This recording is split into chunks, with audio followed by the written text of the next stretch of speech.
You ask Tiger to solve. This deals with linear equations with one unknown. The final result is x equals 48. Let's solve it step by step.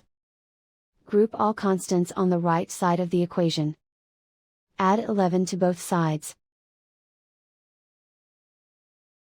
Simplify the arithmetic.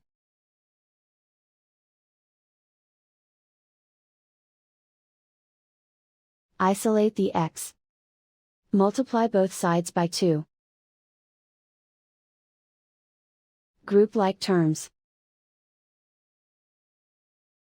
Multiply the coefficients. Simplify the fraction. Simplify the arithmetic. And so the final result is x equals 48.